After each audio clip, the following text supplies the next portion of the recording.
Something answers to questions. Welcome to I Hope You Suffer. Rad. Very good tagline.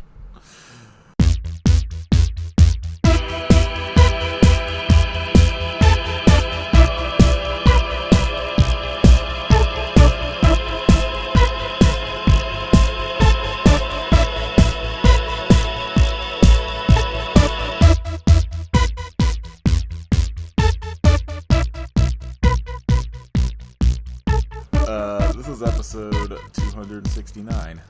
Nice. Nice. Welcome to this hastily thrown together episode. So Kit and I were recording an episode, and we got about 30 minutes into it and realized that none of my stuff was recording, none of my side of the conversation. I love that. And you should have just kept going and then just added it in post. I was so annoyed. And then, so we stopped, and I had to fucking update a bunch of shit on this old laptop, because my one I usually use for recording is, like, on death's door. Yeah. And so, had to do all that, fucking uninstalled, reinstalled recording program, all that shit, make sure it works. And now, Katie and I are going to do a Q&A episode to drop something this week. You're welcome. Yeah. Always working hard for the people. Always being like, do we have to watch a movie this week? You know, I gotta say, I have been through a lot these past couple weeks, and I am ready for the break. So we're just gonna shoot the shit. So Here you go. I mean, also, you might get 2 episodes the following week, so... Yeah, so shut up. I don't want to hear about it. One, Katie's gonna have a hard time with. Well, maybe, I don't know. I think you'll... we'll see. We'll talk about it eventually. I've grown as a person. Maybe my taste will change. Before we start, though, I do have a soda talk that I'm so excited about. Oh, yeah? I have found the Mountain Dew Purple Thunder, which is the Circle K exclusive. Oh, is that what that was? Okay. If you live elsewhere, Circle K is a gas station. Actually pretty cool gas station. Nowhere near Bucky level, but I did not grow up with Circle K's. I had never heard of them before. We do have them in Florida, obviously. And it is berry plum flavor, which I'm really excited about because I love plum. Like, we'll see if it tastes like anything. But last year, I think, is when this originally came out. And there was, like, posters all over the Circle K's. And then I would walk in and be like, hey, do you guys have Purple Thunder? And then they would be like, no, we're not doing that anymore. And I'm like, this shit just came out. What are you talking about? And I ambled into one the other day, and there they were. And I tried to Google it. I can't tell if this was like an anniversary thing that they've just released or if they've been continuously. I have no fucking idea. But I was so excited, and I'm going to try it. It's been all I can do to not try it. It is a really delightful shade of purple. It looks like that one fucking floor cleaner or whatever. Fabuloso. Yeah. I have like PTSD from smelling Fabuloso, so I hope not the taste, but it smells good. Smells like a berry Mountain Dew, to be honest with you.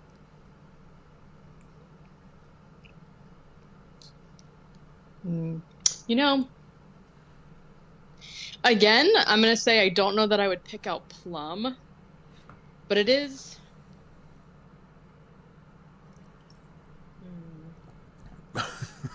I feel like that's my reaction to every non-regular Mountain Dew flavor. It does taste different than like other berry themed Mountain Dews that I've had. I don't know that I would say plum, but it's pretty good. Like, a lot of these I take like two gulps and then I'm like, I'll use it as a mixer. It'll be fine. Every Mountain Dew is like I will say this, regular plain Mountain Dew, hate it. I can't stand it. I can't drink it. Any other Mountain Dew totally ranges from totally drinkable to really good. Right. I don't know why. Baja Blast, obviously being a very shining star in my world. This one. I feel like I could just drink this normal, like not as a mixer, and it's like pretty good. It's not like medicinal at all. I feel like all of them, I'm like, I get 3 sips in, and I'm like, I can't finish this. It is pretty sweet.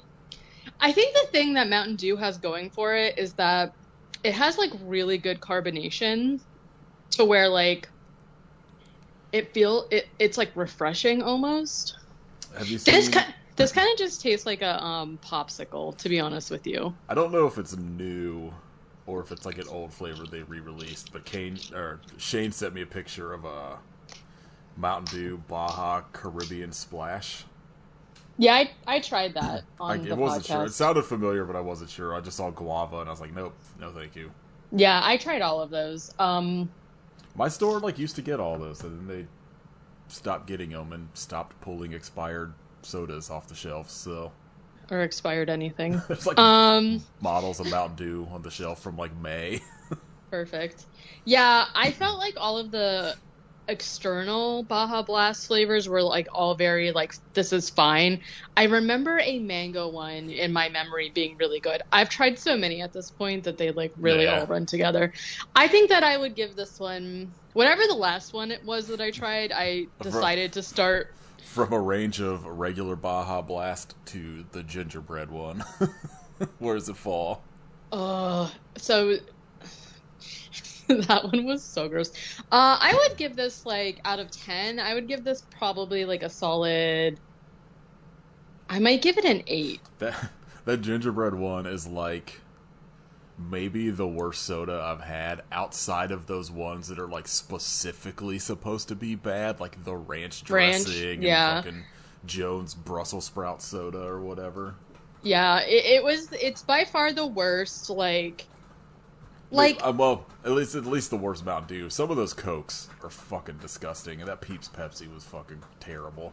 Gross. Yeah, I think unless something crazy comes out for the Coke, I think I'm done trying Coke because, like I said in the past, like I'm not trying to like taste an experience. You know what I mean? Like the Coke Starlight ended up being very surprising to me, and that I really liked it.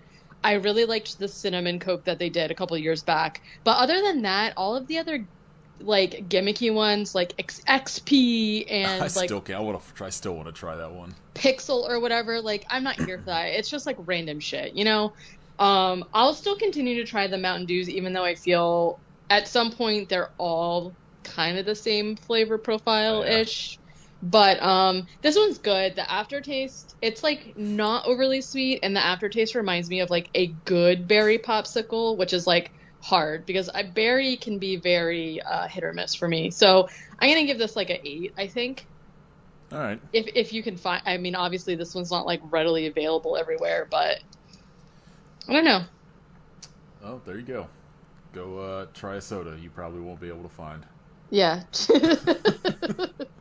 That's like all those people that would get that, like, I don't know, any of the ones that were like you had to enter a giveaway and then the people would be like, here, I have it. And I'm like, fuck you, I can't have it. Like, still mad that I didn't get one of the Mountain Dew Baja Blast hot sauces. I want that so bad. That sounds so good. Just make it and like... give it to us. We'll buy it. Just make enough of it that people could actually buy it, because I would buy a bottle. Yeah, I don't know. That sounds really good to me. I feel like... I don't even really like Baja Blast, but I don't know. The idea of that as like a hot sauce sounds good to me for whatever reason. I just feel like the novelty of it is worth enough money that they can just do like one round of it, you know? Like, whatever. All right, let's dive into some questions. I'm scared. I will say I don't know any of the questions beforehand, so yeah. First question from Dylan. This is on Patreon. Would you rather have to jump into a vat of Heinz yellow mustard or mayonnaise? Oh, that's wait. You said mustard or mayonnaise? Yeah, but I very specifically Heinz yellow mustard. I don't know if that yellow makes a mustard. difference. Yeah, first of all, Okay, you answer. I say mustard. Easy. That's so easy. I say mayo only because I don't really like mustard that much, but I also mayo grosses me out. Yeah, mayonnaise is Like disgusting. I like mayonnaise. I obviously eat like vegan version of it, so it's like not egg, so it's better. Right. But like I don't know, No. Ooh. the idea of it is very gross to me. Mayonnaise, disgusting. If I had like, there are things I will have mayonnaise in, like, if I make specific things like potato salad, egg salad, or something like that, where like the base is, I put like a dollop at most, and it cannot be like sloppy, like wet with mayonnaise. If I taste the mayonnaise, it's over. Like I cannot stand mayonnaise. I'm a mustard girly through and through. Actually, one of my Patreon rewards for my birth month, I literally made people spicy brown mustard stickers. I am not a super big fan of just plain yellow mustard. I love a spicy mustard. I love honey mustard. I pretty much do. I love mustard in general, so that's so easy for me. I don't know if there's more like we're just jumping in, we're not eating it. I don't know. I mean, I'm assuming you're gonna eat some because it's gonna get in your mouth if you're jumping into a vat of it. I will say I do feel like if you jump into a vat, the mustard might burn your eyes. I feel like the mayonnaise maybe would not, but I'm I I'm here for the mustard. I only really ever have mustard if it's like a part of like a pre-established kind of like sandwich. Where like, like if it's like you go and get like a burger or whatever and it's just already like, it'll be like, oh, like it Yeah. has like these things, I'm like fine, whatever. But like I never, if I'm like making something at home, I'm like, oh, I need mustard on this. It's just not a flavor I'm super into. Are you a ketchup girl? Uh, What's your are you not condiment I heavy? no, I it depends. Like if I'm making like a sandwich or something, I'll usually do like mayo. Like mayo, like lettuce, tofurkey, pickles, something like that. I will say vegan is definitely Oh my different god, than regular mayonnaise, so the Earth Balance like vegan mayo was like the best, and it's oh like impossible yum. to find now. But if I'm doing a burger, sometimes ketchup. I usually like to do like a barbecue sauce. Yeah. But a lot of the time, like I'm more of like a buffalo or like hot sauce on things, kind of condiments. Yeah. I don't do ketchup a lot unless it's like again same thing as like mustard where it's just like on a burger. Right, like if I would go to like Burger King to get like an Impossible Whopper, I'm just like I don't know, just as long as just don't put cheese or mayo on it, it's fine. As long as it's vegan stuff, I don't care. Yeah. I almost always put some kind of mustard on anything. Ketchup, I'm like, I don't know. I like it on certain stuff, but Caitlin is the condiments person in this house. Like if we make like ooh. if we have like burgers and fries or something, it'll be like there'll be like 4 cups of like different condiments for fries and Somebody named Rock Donovan's calling me. I don't know you, but maybe they're rich. They're yeah, gonna give you a bunch of money. they do sound rich. If your name's Rock, I feel like you have to be rich or you're in prison. There's no in between. My sister-in-law is like the condiment person. Like if we go somewhere, she'll ask for like 5 sides of sauces, and I'm like, realistically, you're having like a few dips of each, so let's calm down. But I do love a sauce. I love a condiment.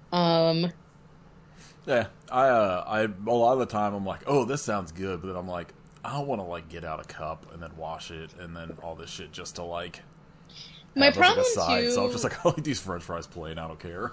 Yeah, my problem is too that like I don't like too much of a condiment either. So like sometimes you order stuff and it's just like sloppy with sauce, and I'm like, no matter what the sauce is, I'm like that's enough. I'll wipe it off or whatever. But yeah, so yeah, definitely mustard. I'm here. I'm here for the vat. I feel like if it was like a vat of like the ground like chunky mustard where it just looks like seeds. I That's the love kind of that mustard so I like much. that more than like that generic like yellow Yeah. Well, like I said, yellow mustard is like bottom of the rungs mustard for me. It's one of Chris's favorites though, so we always have it. I will say one of my favorite things is that I will always put yellow mustard on is we a lot of times we'll have hot dogs and we'll put kimchi on the top and then you Oh do man, yellow mustard and it is divine. this Um this probably sound gross to most people, but hot dog, mayo, sauerkraut. I'm here with the sauerkraut. I'm not with the mayo. You don't do a lot of it. You do enough so you get that sort of like mouth feel. that condiment, like where it's not like super dry, so you put like a condiment on it. Like, oh, it's so good. I do know people who do mayo on hot dogs, and I feel like hot dogs are a vessel for anything. Like, put whatever you want on it. Hot dog is basically there as a vessel for the condiment to get in your mouth. Literally, yeah. I cannot stand when people dip French fries in mayo. Leave. I don't want to be at the table with you. That's disgusting. There was a place in Dayton for a while that did they did leek fries. Oh, and that sounds it good. was with like I want to say like a garlic aioli mayo as a dipping thing. That was like really fucking good. It was like all vegan, obviously. So it wasn't like, you weren't getting like, my big thing with a lot of like regular mayo is like how you could smell like the egg in it. Yeah. And it's very gross, but like, I don't know, I didn't eat a lot of it until I went vegan. And so I'm like anytime I'm talking about mayo, obviously I'm talking about like vegan one where it just doesn't really smell like anything. Yeah, and I think that's my big problem because I have like a thing where egg in things smells like wet dog to me. So like when I'm smelling mayonnaise, I smell wet dog. Wet dogs, definitely. So yeah. Yeah. Well, there you go. Yeah. All right. Also for Patreon, from our patron Jimmy. This is a long one, so hang in there for a second. Jeez. Okay. Well, like it's like a question, and then like they give like an example. Okay. What movies did you enjoy when you were younger that you now find terrible but still enjoy? For example, I used to consider the Police Academy movies the height of comedy when I was a kid. I recently rewatched the first two Police Academies, found them to be galactically unfunny, yet I still enjoyed the rewatch, especially Police Academy 2. And then, any movies you still give a pass despite having grown out of. So, essentially stuff that, like, you realize, like, aren't good now, but that you still enjoy watching. That's hard for me because I feel like nostalgia plays such a huge role in a lot of those movies. So, like, I can't not see it through that lens of... It's kind of like recently when I told you I, like, rewatched The Craft, and you're like, does that hold up to you? And, like, absolutely it does. Do I objectively know if it's a good movie? I have no idea. I can't really... I think I'd rewatch that, like, right before moving because I'd found it on VHS and I was just like, this just like, I don't know. Okay, but so, I guess I also am looking at it through the lens of somebody where it wasn't like a like pivotal high school, junior high movie for me because I was just like not the target audience as like a 13-year-old man when it came out. So I think like the same way like Mean Girls is that for like an entire generation of like women where I'm just like it's just like never clicked with me just based on like I find it funny and like The Craft I can absolutely watch and be like, oh yeah, like I get why people like this, but like watching it now where it wasn't like that thing for me as like a kid, like I just don't have that thing for it that a lot of people do. I don't know that I would say I have any movies that came to mind like drastically. I do have two examples that are not movies, so I think I'll just go with that. Yeah. I used to, in my mind as a child, I used to love the cartoon Freakazoid, and I thought it was the funniest thing I had ever seen in my life. I would be like cry laughing. It was so funny How annoying is and it now? literally unwatchable. So I feel like anything kind of like that, like I have tried to rewatch a few, and I'm gonna say that it's mostly like comedy thing, like TV shows and stuff like that, where I try and watch it now, and I'm like, this makes absolutely no sense. He's just like screaming and like whatever. And so like the last time I tried to watch it, I like literally bought it on DVD because I was like I remembered it so fondly. And I tried to watch it and I couldn't get through like one episode. I was like, this is literally unwatchable. It's assaulting me. It's terrible. And then recently I reread Red Dragon, which is obviously like Red Dragon from Hannibal Lecter by Thomas Harris. Is that his name? I don't know. I read it Yeah, in Thomas high school. Harris. Like, it was one of the books I have a very specific memory of reading because it was like one of the times. Like, we were supposed to be reading like Canterbury Tales or some shit, and I was just like reading that. And my teacher was like, "I don't know. Nathan's actually reading a book, and no one else is paying attention. So fuck it. He can read whatever." So I read that in high school also, which I don't know. I don't know. Maybe let your high schoolers read whatever they want. I feel maybe it's a little inappropriate to, but I was also reading like The Exorcist and stuff like that, so I don't think anybody really cared. That was the thing. Like in high school, a lot of my teachers were just like, I don't like none of these kids are interested in reading, but like I was actually reading, but it was stuff like that. It was like horror books and shit. So like a lot of my teachers were like, well, you know what, like write me a book report on like whatever you're reading, and that's fine. As opposed to like, I could give a fuck about like Shakespeare. I don't need to read Romeo and Juliet. I've seen Leo also just eat up that role. I don't need to watch literally the book. You don't need anything more. So I have like really vivid memories of Red Dragon being like one of the best books that I've ever read in my whole life. And whenever somebody would talk about like a pivotal book that you read, that was always like so top tier in my mind. I reread it like a month ago. It's not that good, in my opinion. I think that the problem with it more so is it's not that it's not good, but it's very dated. And it's not surprisingly like,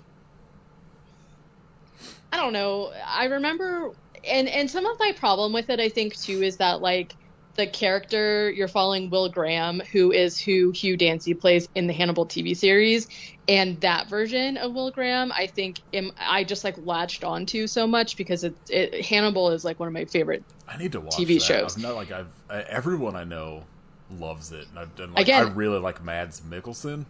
Mm-hmm. As like an actor, and it's just one of those things where I'm just like, I don't want to get into something like. Well, here's heavy. my other thing.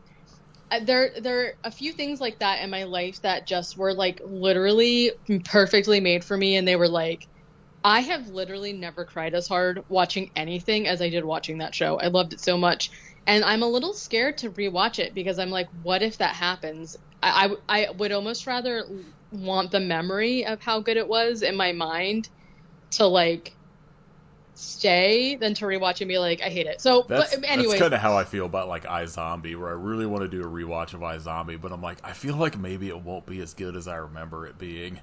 Yeah. So I think like most recent in memory, it would be the Red Dragon book, where I read it and I was like, oh, the characters don't really have a lot of personality except for D, like the main guy or whatever. And like the dialogue is so weird. Like Graham calls his girlfriend Hot Lips.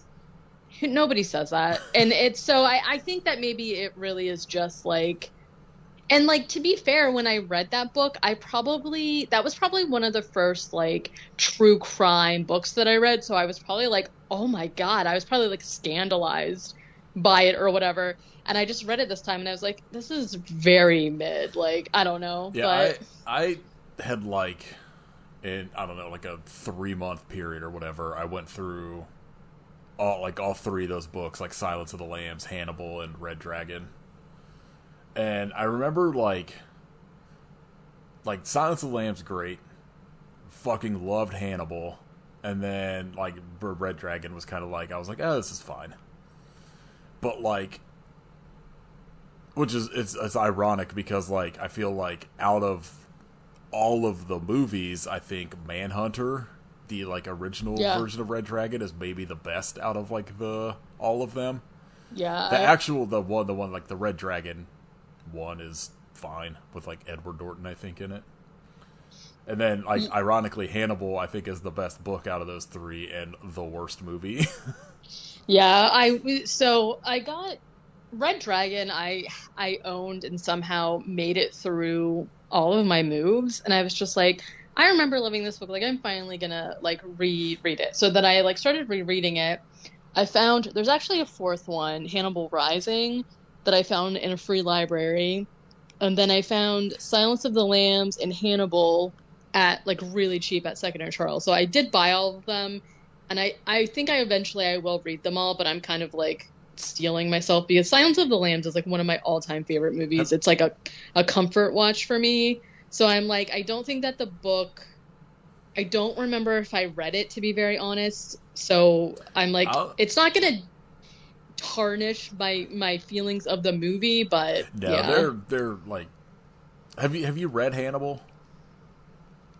I don't remember. I only remember Red like, Dragon. They're different enough that they feel like a different kind of experience. Like the end of Hannibal is so much better than the end of the movie. Yeah. Where, spoilers, Clarice joins Hannibal and they become lovers. Dumb. And it rocks. No, like the end of the book, it makes sense. I don't know. It's the book's ending is so much better. I feel like the one thing the movie had that I think portrayed maybe better. Actually, I don't even remember if this was in the book. Maybe it was just in the movie. But like when like those fucking man-eating pigs eat the like, disfigured dude. Yeah. I watched that movie in a while. I should rewatch it. I made Chris watch all of them like kind of recently. And when I say recent, I mean like maybe the last 5 years. Silence of the Lambs is the only one that I like actively rewatch because it's like, I don't know, it's pretty benign in my view as far as like what happens in it. So Manhunter I love, but it's like very taxing to watch, I feel. Yeah, it's heavy. Yeah. So but yeah, I don't know. Like I feel like there's probably been movies in the process of us doing the podcast where that has happened, where I was like, oh, I used to love this and I watched it and it's like a piece of shit. I'm sure that's happened, but I just can't think of anything. I feel like I can name one movie right now that we both love that is probably pretty bad outside of the fact that like we're both like, no, this is perfect. That's A Night at the Roxbury. Okay, all right. My whole answer was just going to be like, I don't know, every 90s comedy. So that's my point, right? When I was talking about Freakazoid, I feel like it's mostly the comedy things that like either don't hold up because they're like stupid or like I don't know. I feel like I could say that about a lot of my favorites. Like, do I objectively think that like Disney Channel original movie Brink is perfect? Like, probably not, but it's one of my favorite movies of all time, and I'll keep watching it. But it's like the same with like anything in that genre, like, but I'll back it. I don't know. That's the same. Like, my big thing is like I watched different shit as a kid than like most people.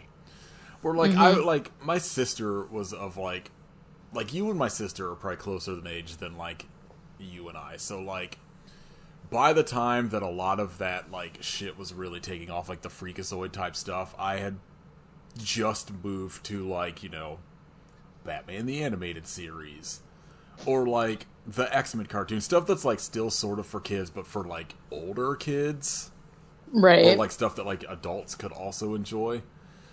And like I don't know, like generally as a kid, a lot of the stuff I watched was more like I was watching The Simpsons was like my favorite show from like 8 years old when it premiered and shit like that. And like I was not like into like I remember we would go to my grandparents and they had like a handful of VHSs for like the kids, but it was like Indiana Jones and Star Wars and Yeah. like E.T. and shit like that, and it's just I didn't like any of that stuff, but I was like very into Jaws. And so like I was kind of like I just didn't have like the same I feel like watch habits that most people did as a kid that are my age. So like I don't necessarily have stuff like that for when I was a kid, because I feel like a lot of the stuff I was really into as a kid ended up aging relatively well, like the well, Simpsons for the most part. Like it's not hasn't been great for a while, but like those first 9 seasons of The Simpsons are still like kind of undisputed classics. Yeah. Batman the Animated Series, like shit like that. That was like most of what I was watching as a kid, or I was like watching whatever like late night Hanna-Barbera cartoon shit was on Cartoon Network. Yeah. So like I really feel like for me a lot of it's just like all you like point to almost any 90s comedy, and I feel like they either I still love them despite not holding up to like a like moral standard, because they're like almost all of them have like weird homophobic shit in it. Yeah, or like, yeah, yep. Like so there's like a lot, most of them don't hold up to shit like that, where it's like Airheads, like one of like probably my top 3 favorite movies, but like literally so many Confederate flags in that movie. Because the radio station is Rebel Radio, so there's just fucking a shit ton of Confederate flags in it. Like it's like almost any of those, like A Night at the Rock, fuck anything Chris Kattan was in, basically. Corky Romano, so explicitly true. very bad. I love it though. Okay. Also, okay. I do feel like anything from that era or like early 2000s, because like for one of our an anniversary episodes or something, I picked House on Haunted Hill.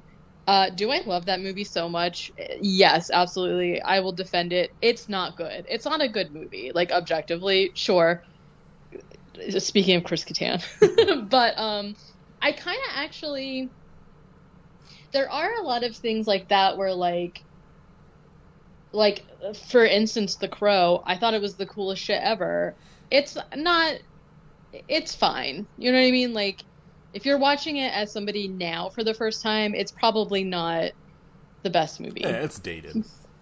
Right. So I feel like you really more run into it with that. And I feel like I had something on the tip of my tongue that I legit was going to bring up, and I just can't think of it. But I feel like, especially if you look at like horror remakes, and especially if you were like coming of age as to like a teenager, around that age in like the 2000s, that like I feel like you could probably point to just about any remake and be like, oh yeah, this isn't good, but I fucking love it. Like I know shit, like a bunch of people that like we follow for the podcast that are like in their like late 20s now are all like people that are like, no, I think the remake is better of all of those 2000 remakes.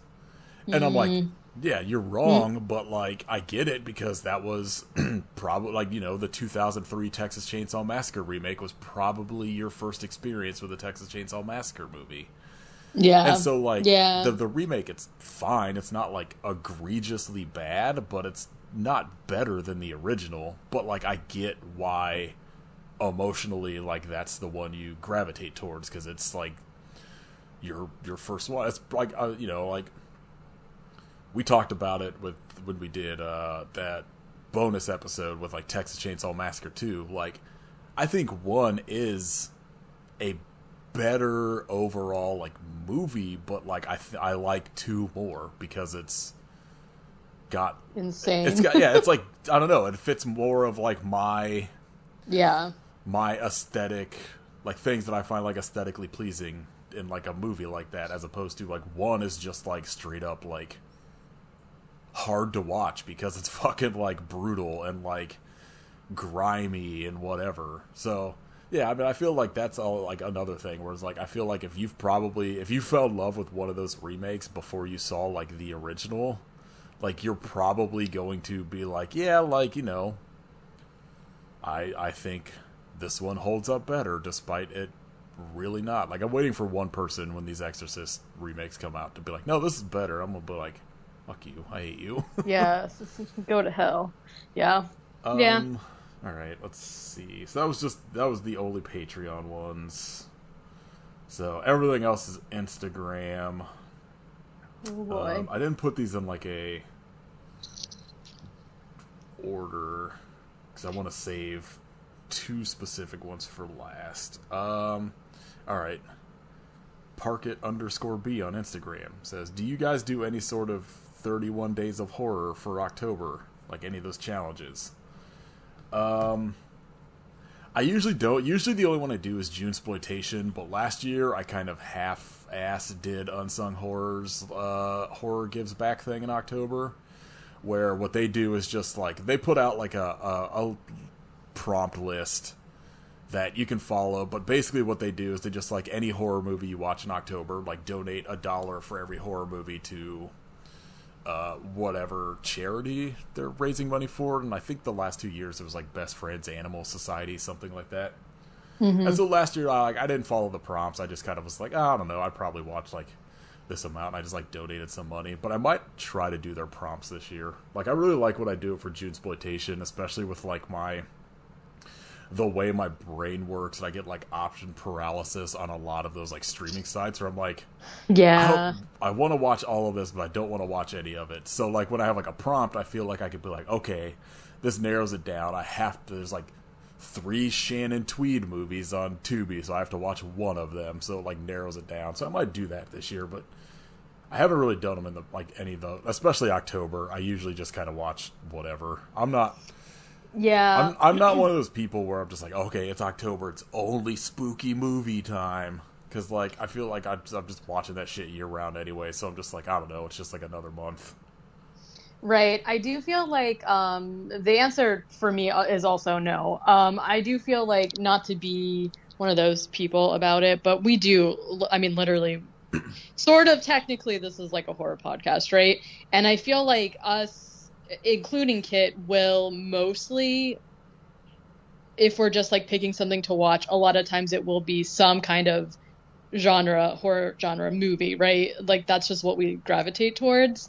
And so for me, October is, first of all, not that they are movie, but I do August now, right? Which is like a drawing prompt, obviously. I used to also do Inktober, which is the same thing, different people run it.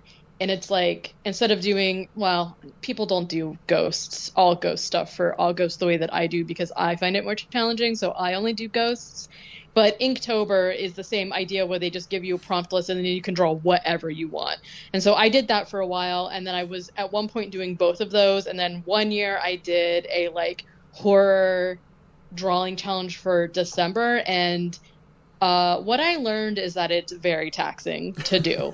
So it is, even though like a lot of times, like I look forward every year to doing August and it's fun, but it's still so stressful to me to like have something to post every day. I feel like especially something like that's got to be more stressful than just like sitting down and watching one movie a day. Right. And so like the idea of, and so like my other issue is that like I don't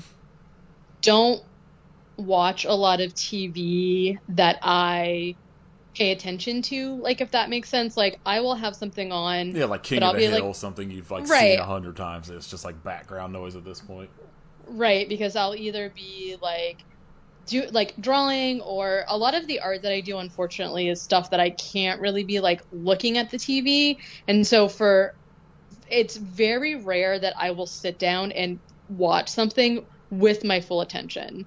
And I feel like that's really how you have to do a lot of horror movies, because you miss so much of like the ambiance and the noises and like the subtle things you miss if you're like, also reading or crocheting, which is like what I do a lot of. So for me in October, I do like watch more I'll like seek out more horror maybe than I do normally, but I like to just be able to watch whatever I feel like watching. I'm like, oh, I'm gonna watch, whatever. And then I have specific movies that I only watch on Halloween. And so that's kind of like, I guess I just feel like maybe I'm too busy in October to like do that, but maybe one year I would.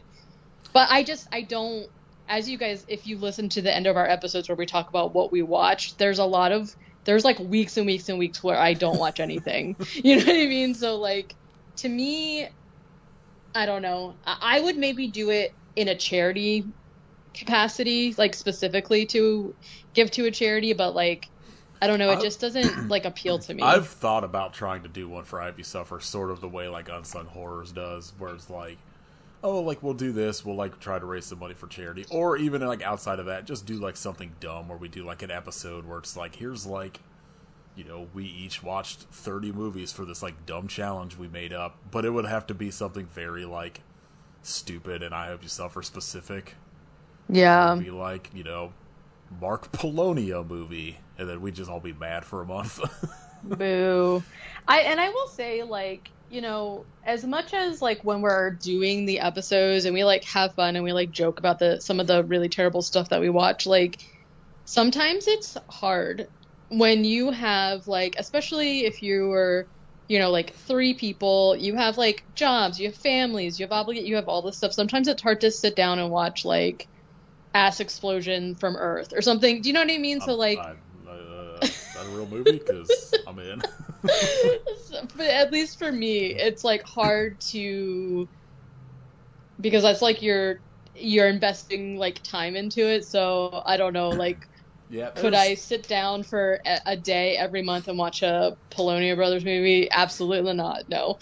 Like one a week is hard enough for me sometimes. You know what I feel like mean? if we did one, it would probably be like a mix where it would be like, it would have to be like, for me, I feel like the idea would have to be like aesthetically on par with sort of what we do, but like, yeah, it's not like we do specifically all just bullshit like that. Like we could easily do like, Chris Kattan movie one day. Yeah. It would just be all shit. We'd have to just make an entire list that made Kit mad. I forgot. Like, I told Kit. Chris Kattan. I told Kit I was gonna answer all the questions for him, but they were just gonna be quotes from Mystery Men. I told him I was just gonna like insert, like I was gonna cut out dialogue from us talking about it anytime he quoted something from the movie and just put it in as his answer for the questions. I love it. I forgot till just now.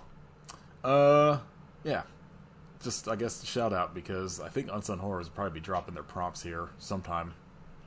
Yeah, if you have the capacity to do that, definitely like, do. What I do, and it's like the same thing, like Lance on Unsung Horrors talks about it, because they do their charity thing, and then they also do Junesploitation.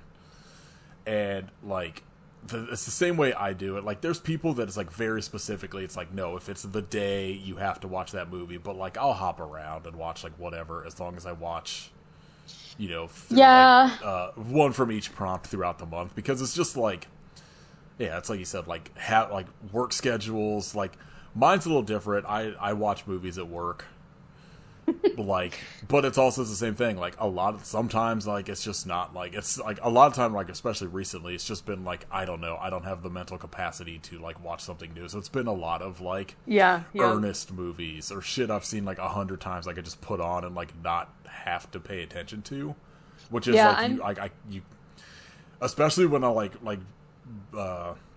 If I do like Junesploitation, where I'm like, all right, I know I'm doing an episode on this at the end of it, like I need to be able to pay attention to what I'm watching, because whatever I watch the first week of June, I have to be able to remember by like the first week of July when I record an episode on it. Right. And I think the other thing for me is like kind of what you're saying, where it's like I'm very much like a mood watcher. If I'm like not in the mood to watch it, like I cannot pay attention. Oh, yeah, that absolutely will like affect the way, like I guess the Suspiria remake, for example, where like the first time I watched it, I just was not necessarily in the mood for it, and I fucking hated it.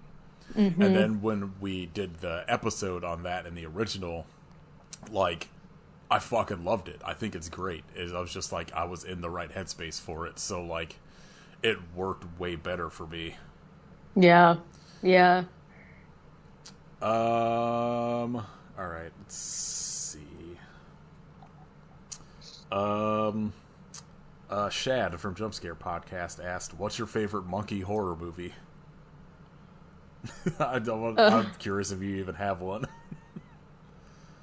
I will tell you a movie Especially because that I feel like you do not like monkeys. no, I Right? don't. I I absolutely couldn't I remember if you did or not. no, I hate monkeys. Terrible. I'll tell you, I will tell you, I do have one. I don't know if actually technically it's considered a horror movie, but it scared the ever-living shit out of me, gave me nightmares, and I feel like I'm scarred for life after having watched this movie. And it is, I don't know what year it came out, but the movie Outbreak. Okay, yeah. Terrifying. I was so scared that at any moment I was going to get the monkey virus, whatever it was. I was terrified. I've been afraid of monkeys ever since, especially those little capuchin or whatever the fuck they are. So scary. I can't think of if there's a movie I like that has monkeys in it. But also because no, monkeys are just so scary. MVP and 2, most valuable primate or whatever, most vertical primate. Terrible. I'm a little less scared of like chimpanzees, even though I'm pretty sure they could like rip your face off or something. The correct answer is Phenomena by Dario Argento. I don't even remember there being a monkey in that. The very end of there's so like, Jennifer Connelly's character is like, working with, I think it's Donald Pleasance as like the scientist or whatever, and he has like the monkey that's like his assistant. Mm-hmm. And at the end of the movie, I guess spoilers if you haven't seen it, like the woman's about to like kill Jennifer Connelly, and the monkey just like shows up with like a fucking razor blade and slices her up. I do remember that. I will say shout out to that monkey for saving my queen Jennifer Connelly, who I love. Also, George Romero's Monkey Shines, very good. Monkey, I haven't seen that. Outbreak was 1995, by the way. No genre listed, but to me, very much it's a pandemic movie. Terrifying. Absolutely, the worst. I'm trying to think of. There's a very good episode of the Clerks cartoon. That's like a mock of that movie. Monkey. There's not a lot. When you look it up, especially on Letterboxd, you just get a bunch of shit that's like, it's just like King Kong. Anaconda. I mean, I guess. That was Anaconda a killer. I guess there's a monkey in that. Like, monkey horror very specifically, I only really can think of, like, Monkey Shines and Phenomena. Like, I know that, like, King Kong and stuff, I guess, counts, but, like... Yeah, is the one that you're talking about, I was literally about to say, what's the one with, like, the fucking terrifying tambourine slamming monkey? That is the one you're talking about. I don't think I've seen that, though. Tambourine? Yeah, it's like that little monkey toy that like goes like. That's terrible. The cover. That movie's really good. The word. Maybe I'll watch it. I don't know. Yeah, I can't really think of any that I've seen that I would consider like my favorite. I did like the. I do like the Godzilla versus Kong or whatever. I still haven't like watched that was any fun, of those but I don't think I've seen a Godzilla movie since the Matthew Broderick one. We watched it. I think I saw like the Peter Jackson King Kong, but I haven't seen like any of the new ones. We watched like the newest one, and I think that's the only one I've seen of like the quote unquote newer one. So I don't know if that was smart, but I liked it okay. Not that I would really call that like a monkey horror movie, but that's the closest I can think of. I feel like people liked them, but I don't know. King Kong, I've seen that story. Like I don't. No one's doing anything different with it. No. Mm-mm. All right. Let's see. This is gonna make me go on a rant. Taylor Gabe on Instagram. Have you seen Ty West's House of the Devil? House of the Devil. I'm assuming that's a no from you then. Like. Oh. I had like a moment where I disassociated because yes, I've seen it. And I think I talked about it like pretty recently that I rewatched it for the first time in a long time. And I did not know that was a Ty West movie, but I personally do like it. It's the only Ty West movie I kind of back. Like, I think it's okay. But it's one of those things where it's like, it's like Eli Roth, where it just starts like this. Like, I think it was Ty West's first movie outside of maybe Shorts or something. And it's just like, I don't know, then it's every movie that follows feels like the exact same fucking aesthetic. Where I'm just like, okay, I get it. You only do this one thing. Yeah, I can't. Let me look him up. I actually did not even really know anything about him or who he was until like Pearl and X and all that stuff. To be honest with you, so I had no idea that he. Yeah, I mean, he had directed that. He had like almost a decade where he had not made like a horror movie before Pearl. So that was like the big thing for people, but like, I've never seen In the Valley of Violence, where it's like, it looks like it's like a western-ish type movie. I might never heard of it like that, but I don't like House of the Devil's fine, but House of the Devil also is just like, I don't know, just feels like an homage to just every fucking 70s movie where I'm like, I'd rather watch those. The Innkeepers is fucking terrible. The Sacrament also terrible. I think for me, like, I remember really specifically when House of the Devil came out. It was like 2009, so I had just like graduated high school like a few years before, and I did have like a period where like I wasn't really into horror as much because I've said many times, I was like super into like anime and shit for a while, and then I kind of like, this was like kind of maybe towards around the time where I started like getting into, I don't want to say normal stuff because like it's fine if you like anime. I just started like growing out of anime a little bit and like going back to like other things that I used to really like. And so House of the Devil was one that like I went in not knowing what it was about at all.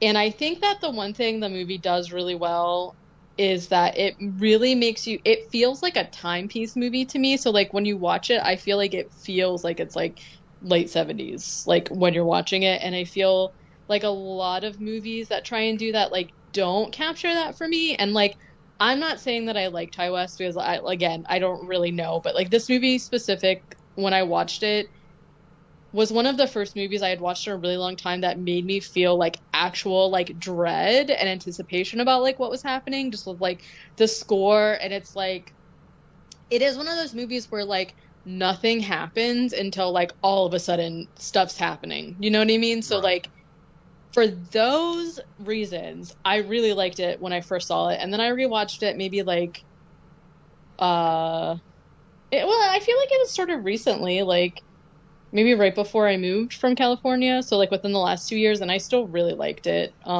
It's just one of those things, like for me, like all of his movies just feel like an excuse to do that timepiece thing after that. Yeah, and I'm just like, I get it. This is like fine, but I would rather watch some like. If I'm going to watch something that feels like a 70s movie, I'll just watch a 70s movie. Like, I don't know. I'm gonna look at Innkeepers, yeah. Innkeepers, I've never heard of Valley of Violence. Because it's just like a ghost movie. I think I'm getting it mixed up with the others. I'm not the others. I feel like you might enjoy Innkeepers.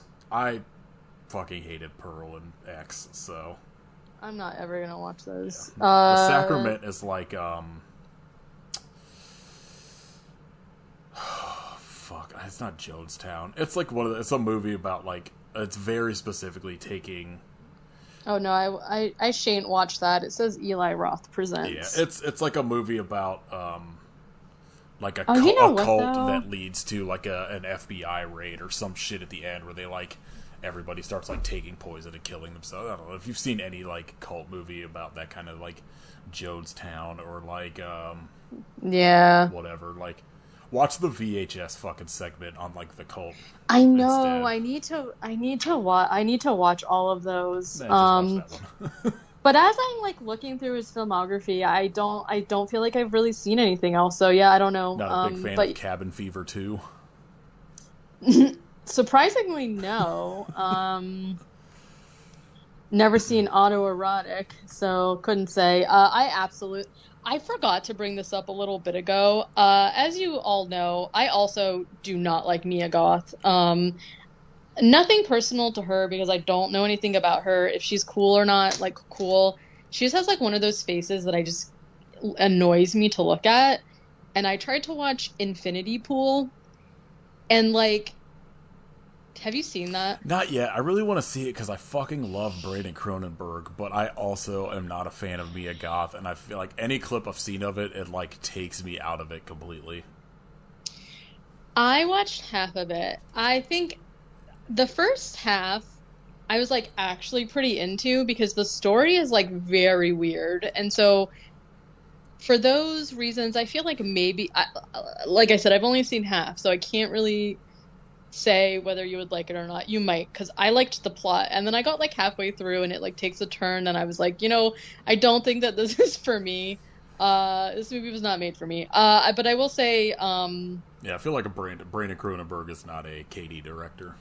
no, yeah, but I'm trying to like branch out a little more in that You aspect, and you should watch Possessor. You might enjoy Possessor. It's not like it's okay. very weird, but it's not like a lot of the stuff I've seen from Infinity Pool is like very sexual and I stuff. would say so. Because I remember a bunch of people talking about there's like a cum shot in it or something, or Oh anyway. yeah, And so like Possessor is very like it's Brandon Cronenberg's David Cronenberg's son, and they have yeah. he's got a very body horror thing going on, and like the whole thing in Possessor is like I've only watched it once. This may not be fully correct. I need to rewatch it because it's like a lot to take in.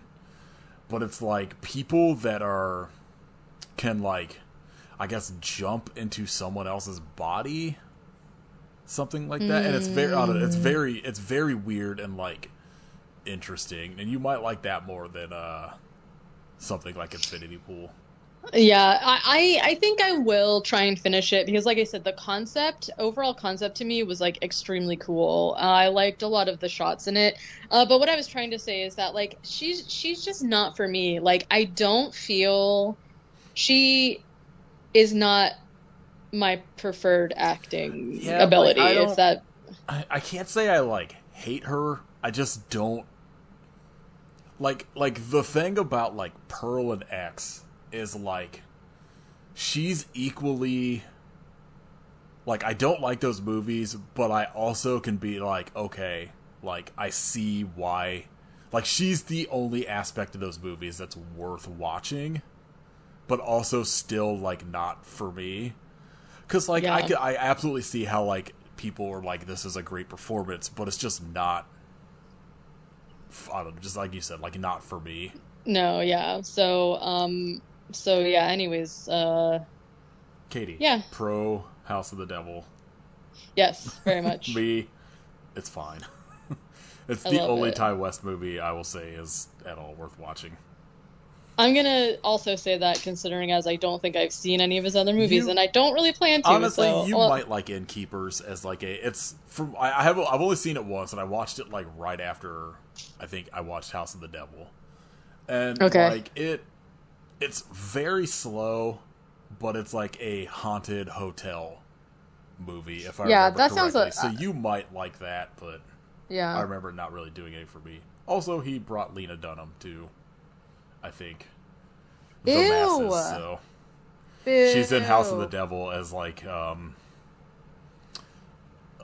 whoever like when whatever her name is in the movie calls 911. She's the 911 operator, and then she's in Gross. uh, the Innkeepers too. Oh, jeez. I mean, she's not like a big name in them, but that was the first time I'd ever heard her name. So, Oh, I hate her so much. I really hate her. all right, another one from Dylan. This time on Instagram. Double dipping, Yeah. Dylan. Is there a movie you've seen that made you say to yourself, "Damn, I wish I made that"? It doesn't have to be your favorite movie, but maybe it is. Oh. Yes. Untold Story. Or Creatures from the Abyss. I wish I wrote the line. Why were you, or whatever, and the guy's like, why are you fucking those fishes? And he's like, it was not my fault. They were of age. Yeah. Whatever the fuck it is. I mean, Pig, probably. I feel like if I was at all any sort of artist, I would watch Pig and be like, God damn, I wish I made that movie. That's a hard one for me because I feel like anything that has really good practical effect, like monster stuff, I feel like I wish that was me. Like, I was gonna say, like, The Void maybe would probably be one of mine too, or just like, yeah, not Nightbreed. I like. I don't know if there's a movie that I necessarily wish I made. There's movies that I desperately wish I was somehow like a part of when I watched it. If that makes sense. Where like something like The Void, I'm like, God, I feel like it would be so cool to have just like been on set the day like this was filmed, or like if there's like a very specifically like a like performance that I'm like going back to Pig, like the scene when he like makes the meal for the dude's dad, and his dad like starts registering what it was, like just being on set that day, I feel like would be like extremely cool. Stuff like that. Not necessarily like, damn, I wish I made this movie, but I'm like, man, I wish I was on like the crew of this movie, because it would be fascinating to watch. Oh man, I don't know. I feel like I have a few TV shows that come to mind. Like, I would have loved to have made Hannibal. Like, to me, that's perfect. Haunting of Hill House, I would have loved to have made that. Like, I don't know if I think of a movie, but I mean, it's the same thing that you're talking about, where you would have liked to have been a part of it. Like, I feel like a lot of stuff I watch, I never think of like, man, I would have been like, it would have been great to direct that scene. I'm like, I would have like, it would have been fucking incredible to like film that scene, or whatever, like from like a cinematography standpoint. Like how fucking cool would it have been to have been like on set for like Daredevil when they shot that like hallway scene in the first one, where you're just like, holy shit, how did we pull this off?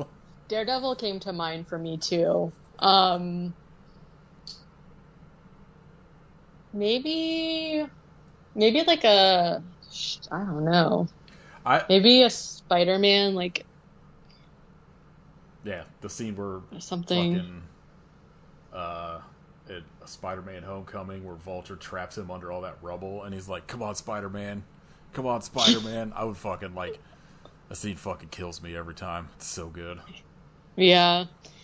I feel like I'm too much of a like, especially like the movies that I love, like something like The Void, like I can't separate myself from like the watcher aspect of that movie, where I'm like, I can't even like fathom what it was like in my mind to like make that movie.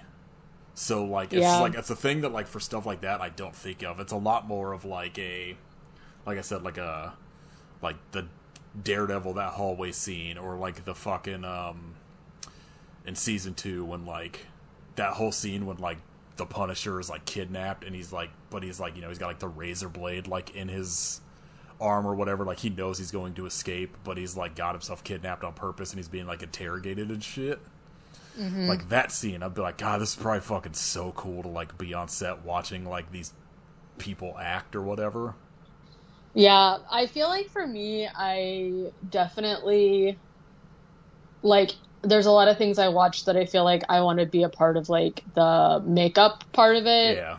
So, like, Psycho Goreman, or, like I said, Nightbreed, or, like, anything where there's, like, a fucking gross monster. Like, I feel like if I I don't know how you get into like monster effects, but that would be like my dream job. If I could just like wake up tomorrow and have that job, like that's what I would like have a dream job. Like that's what I would pick. Like obviously I know I don't. It's like that meme that it's like I don't aspire to work like you don't have a dream job, but like that's what I Yeah, would like if you do. had to have a job, like that would be. Yeah, I think so I would anything agree. like that. Like I that a lot of the times that I feel like that I think when I'm watching a movie that I actively like fucking break away and think about like the making of it while watching it, it's something along those lines. Like I had that with like Saint Drogo at like the climax or whatever, where I Yeah. was like, man, I Yeah. bet like making this fucking design was very fun, or Yeah, stressful but fun. yeah, I would love to be able to do like character design or something like that. Like, so yeah, there are definitely things that I watch and I'm like, oh, I wish that I designed that creature. Like, definitely. But All right, Mark, fancy Mark on Instagram. Two questions. What keeps you motivated to keep doing a show for as long as you guys have? I have nothing else going on in life. I feel like if this podcast ends, my body will just fall apart. Like how I feel like every politician that's in their like 90s and still going is like the minute they retire they'll die. yeah, that's it. Also, I That's need an where, excuse to like I need a reason that if I'm watching these fucking movies. yeah. We have a curse where if the podcast stops, we die. Yeah, we all Um, do. We have a thinner curse on us, but like as long as we keep podcasting, it doesn't take effect. that's right. I think for me, like I obviously wasn't a part of the podcast when it first started. But I like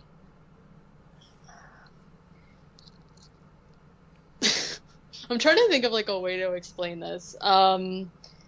I like obviously was like supportive of it to begin with because we've kind of talked about this when we talk about like documentaries where it's like the same people talking about the same things like in interviews and things like that. And I feel to me it gets to the point where like I do want to hear people who are like just normal people but who are like really into something talk about it. And like obviously a lot of the movies that we pick are not that. It's like us being like this was terrible, this was Yeah, boring, but like it comes whatever. from like a love of like the genre at least. Right. So, for me, it is like camaraderie is not the right word, but kind of like just like getting able to like talk to you guys like every week about like whatever and just like again, just like shoot the shit and like have fun. Um, it's like especially like when we went through like we've all been through a lot like since I joined the podcast even, and it's nice to always have that like constant thing where of like no matter what you have going on or like how bad like like we went through the pandemic, obviously we all went through it together, but it's like we always had that thing where like okay, well we're going to get on and we're going to talk about Hot Rod for like 2 hours or whatever. And so it's like I enjoy being able to do that. And then also, there's like a lot of podcasts that like I depend on to like get me through my week. And I like to be able to give that to other people who are like people who just listen to us that maybe we don't know, if that makes Yeah. sense. Like, I don't, so that's the motivation for Yeah, me. like for me, it's just like I feel it when we have a week that we don't record because Mm-hmm. it's like you said, like in the process of like from starting this podcast till now, I've not officially gotten divorced, but essentially gotten divorced. We Yeah. went through a pandemic. I moved states, moved in with Caitlin. Like, I've had like major life things happen in the process of doing this podcast that like I don't know like what would have happened to some of those things if I didn't have like the outlet once a week. And especially with like I fucking hate working. Like just simple idea of like having to go to work fucking bums me out.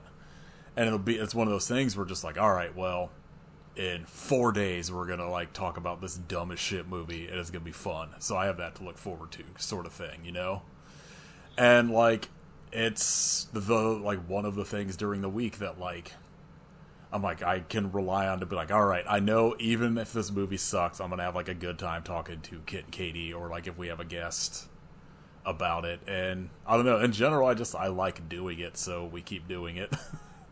Yeah, and I mean like we've also, to me, like when I first joined the podcast, I felt like not so much anymore, just because I personally have really, really pulled away from social media for like my mental health and things like that.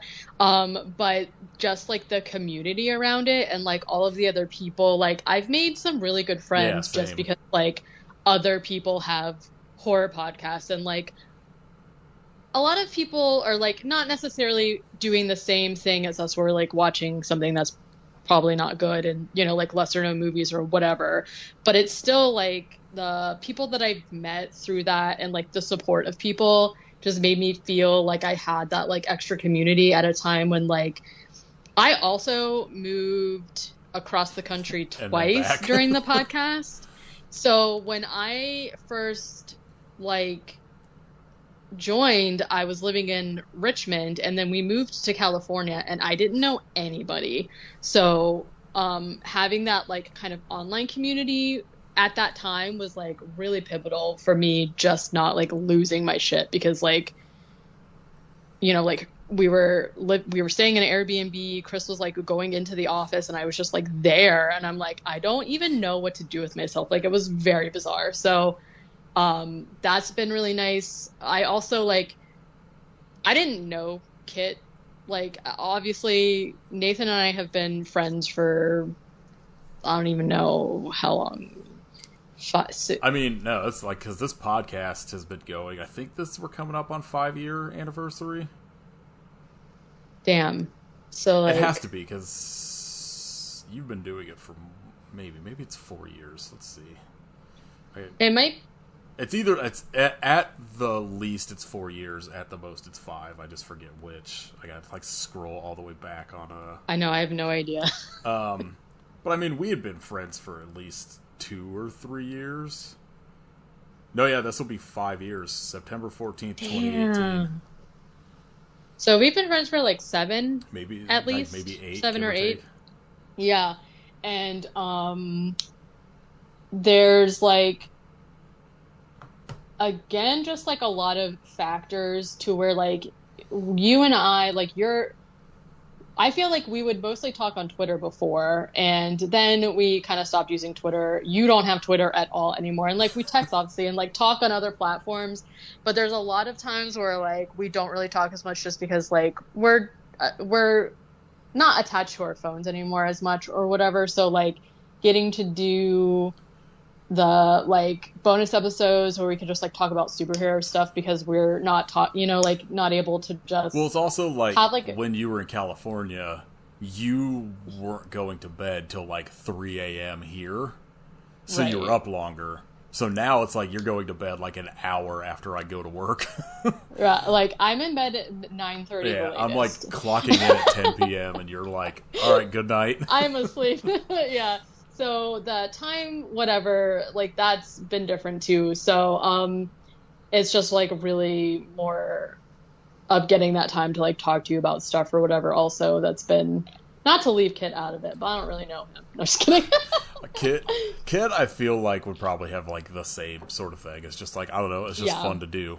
Like even when the movie is terrible, like I feel like a lot of like like I have times that like, if I'm like having a specifically bad night at work, like I actively hate listening to my voice, but like I'll like be like, all right, I'm gonna listen to like the Spider-Man No Way Home episode, or I'll listen to like the Last Vampire on Earth episode, or like one of the ones that I know very specifically, either like something extremely funny happens in it, or like one of the ones where it's just like that like we did, where it's like, okay, I know that like we go on like insane emotional journey talking about some movie like we did like No Way, that No Way Home episode is like both of us being like, oh my god, when this happened, can you believe this happened, blah blah, like shit like that, like literally almost crying. but then there's like while talking about it. episodes that like there's like a handful of episodes throughout where I'm like, I can pinpoint where I'm like, this was like, I feel like where the podcast shifts into something different a little bit, where it was like something like Last Vampire on Earth, or like The Lock-In, or like Tsunami is like an early one before you joined, where like I feel like that's what, like Kit and I were like, it's like there's like a turning point where I'm like, I could feel where like I know there's like a shift happens and we go down like a road for a while that's like this, that, you know. And Yeah. I have some episodes like that I'll jump into, and it just like, I don't know, like makes me happy. So I guess long answer, short answer for a very long answer is, I don't know, Yeah. it makes me happy, so we continue to do it. Yeah, and I think that, like, I also don't like listening to my voice, which is hard because I talk the most, I feel like, just because, like, I'm doing the notes or whatever. But it's like, obviously, I listen to the episodes or whatever, because there's a lot of times where, like, I forget about things that happen, and, There's like... so many times that Kit will throw away some line that I don't hear until I'm listening back after editing it, that I'm like, god damn it, that's funny. Yeah, but that is, like, one of the hardships about it, is that, like, if we're talking, it'll, like, overmute, and, like, sometimes you obviously don't hear it, but, like, there's, like, some episodes where, like, we just lose our shit, and whenever we're, like, especially Kit, too, like, every now and then Kit will laugh really hard, and it just is so funny to me that, like, yeah, it just makes, like, me happy to, like, listen to it, and... It's also... oh, God. I was gonna say, there have been moments where, like, I'll forget about a joke, and it will, like, legit make me laugh out loud about, like... I feel like... just some dumb shit. I feel like every time Kit, like, puts two words together, like, I always fucking laugh listening back. But I was gonna say, like, to jump back on, like, to a point you made, it's just, like, yeah, I some of the friends I already had, like, Shane, I became, I think, better friends with doing the podcast, like Dylan, obviously, have become friends with, where we've actively, like, hung out now. Like Irene, I've, like, hung out with a bunch. Like Erica, I became friends with when she was doing Customers Also Watched, and now, like, through Unsung Horrors. Like, I met Lance through Erica, Casey and Yaz from Worst Horror Podcast. They came to my wedding. Yeah, Kat and Jazz, I feel like I have at least a back and forth with, like, once a week. Chris, who I did like that June Exploitation episode. I think we talk almost at least every other day, if not once a day, on just some dumb, like, we're just, like, comment on each other's stories or some shit on Instagram that'll lead to, like, a conversation. Like, I somehow got to do 2 episodes now with Steven Kostansky, which still, like, breaks my fucking brain. I know. I think about that a lot, too, because, like, in some respects, like, we're all just people, but it is really wild to me for us to be doing this, like, mostly just, like, we do the podcast mostly just for, like, us and our friends to have a giggle, right? But then you get to the point where, like, we've had multiple guests, like, obviously he's, like, a standout. We also get screeners. We've met just from, like, talking about things that we love. We've been getting, like, screeners, and we've made, like, connections with those people as real people, and not just, like, like, we're trying to, like, get clout or whatever. We're just, like, genuinely supporting people who we've connected with, and that's been, like, a very unexpected part. Like, would I have ever thought that we would be able to see, like, Psycho Gorman early, or Saint Drogo, like, being friends with that group too? It's just, like, I don't know, we're just, like, genuine, like, we're just people stumbling through, like, whatever, and I don't know, it's like, humbling is not the right word, but it's just, like, it's obviously, like, afforded us, like, opportunities that I didn't even think was gonna be a thing whenever you were like, hey, like, come talk about Stephen King. And I'm like, yeah, sure. Even though I kind of am not, my opinion on him has swayed a little bit, I obviously, feel like but Twitter has ruined Stephen King for a lot of people. yeah, It's one of those but it things was, where like early on when Kit and I first started, like I wanted the podcast to be successful, but at the same time, a lot of the movies we covered, I would look at like directors like Facebook feeds and it would just be them bitching about people like not liking their movies, and I'm like, please, no one recognize that like we covered your movie or whatever. Like Jim Wynorski especially was like a real grumpy shithead, probably still is on Facebook, about like be like, oh, this yeah, podcast, they shit all over like whatever movie. And like there was a movie, I feel like it was Shark Exorcist or maybe House Shark. It was one of the ones where Kit and I were going to do it early on, and like maybe 2 weeks before we were going to do it, the director like went on this fucking long ass like blog post rant about somebody not liking their movie, and we were like, yeah, we're not covering this.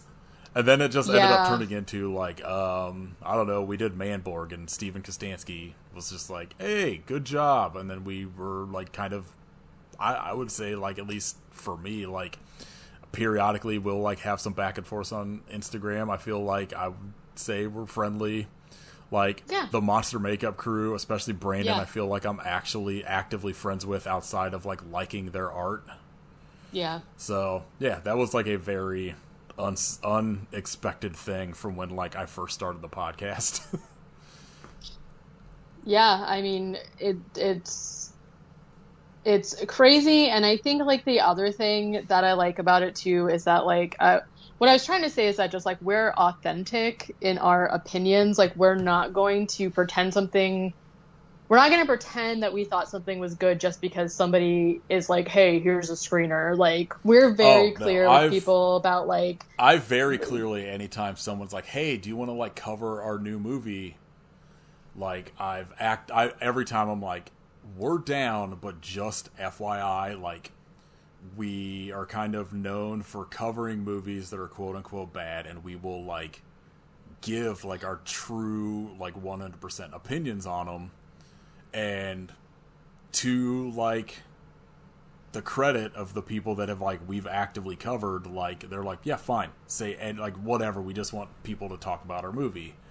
right. And you like, so far, like the ones we've active, like those people have had good movies. Like the ones that when I say that and never respond, I'm just going to assume your movie's probably not for us. Yeah, for sure. And it's like I do obviously like recognize that like most of us have like pretty specific taste. Yeah, I would say all three of us have And like wildly different yeah. tastes that like So overlap at points, but also like, are very yeah. different. So it's like we're not really about toxic positivity. I think we've talked about this a lot. But we're not here for it, and I feel like us coming on every week and kind of being like, hey, and like maybe in the past I've said some things about some people that I have regretted. I feel like I'm able to choose my words more nicely now. I don't think like we're not attacking people and being like, you should feel bad, you should go kill yourself because this movie sucks. Like everything is entertainment, but I'm also not going to sit here and be like, oh yeah, this is great. This is the best thing I ever saw. Like that's not the reality of anything, and like don't I think that toxic positivity is like worse No, than there's I feel like very few movies we've covered that I don't have at least one positive thing to say. Like I always try to like, even if it's like yeah, something I don't like, there's usually something in it where I could be like, okay, well, like I did like, this makeup scene or the cinematography in this is cool or like whatever. the score is good. It's Yeah. usually some shit that I'm like, like Badge Bible and Bigfoot, like shit like that I know like we cover specifically because it's going to be like, we know it's going to be a dumb piece of shit like Christian movie or whatever. Right. And I still her like documentary exorcism like documentary popped up, and I was like, I actually want to watch this. I'm oh yeah, I interested forgot we were in gonna do an episode on that. yeah. Next time Kit's not around, we'll do that. All right. But yeah, but yeah, so Yeah, And the answer is Morbius. Morbius is the answer. The answer is the Morbius. Morbs. We do have the Morbs, unfortunately. The part 2 from Mark is also who was hotter, Joe Spinell or Danny DeVito. Do you know who Joe Spinell is? Yes. Who's hotter? I have to think of this in the terms of like a fuck, marry, kill kind of scenario, and I feel like I would rather marry Danny DeVito and fuck Joe Spinell. I feel like Danny DeVito would be nice to me. Yeah, I was gonna say he has a warmth about his eyes that I think I think I would agree. I feel what a weird question. I feel so without getting very into me as a person, because I'm not prepared to talk about it. I do not objectively find people to be hot. So I have to go off of what I sense from their personality, and I'm going to have to go Danny DeVito 100%. So, I feel like I would say Danny DeVito either way. Yeah. I also see his face like 5 times a day because he's on Jersey Mike billboards all over the place here. Here too, actually. I love it. He's always on the highway just like smiling with his cold cuts. I would have a sub with him. I feel like Joe Spinell is probably a more conventionally attractive person, but Danny DeVito like makes me laugh, which like I feel like is like a more like attractive trait. I don't mean this. There's really no way for me to say this without making it sound mean, and I was going to say I don't mean this offensively, but Joe Spinell to me feels like the kind of man that people are like, oh my god, he was so handsome and charming, I don't understand how he could be a serial killer. And then I am looking at him like he looks like a serial killer to me. That's how I feel. And I don't mean to be offensive, but there's just something about him. He had an interesting career where like I feel like what happened is he was like, because I've seen some movies when he was like first starting out, and he was like a very attractive man that then, like as he got older, started getting like the maniac type roles. Yeah. Where like I feel like that's just what happened. Like in the 70s and 80s, he became like the serial killer guy. He's a fucking great actor, though. I mean, if you got the talent. All right. Unsung Horrors asked 3 favorite shark movies that y'all have covered, not counting Santa Jaws, because that's obvious. Boo! What the heck? Let's see. I gotta pull up our list. I have a running list on Letterboxd of every movie we covered. So I'm gonna look up my shark playlist on Spotify. I mean, off the top of my head, Santa Jaws and Cruel Jaws are the top for me. We totally forgot. We had Misty Tally on, too. That was so fun. Oh, yeah. I forgot about that. Yeah, Santa Jaws, Cruel Jaws. I'm going to leave both those off, because those are maybe my 2 favorite shark movies. Like, Jaws is like the obvious. Wait, was the question... The question was specifically that we've covered. Yeah. Okay. Oh, jeez.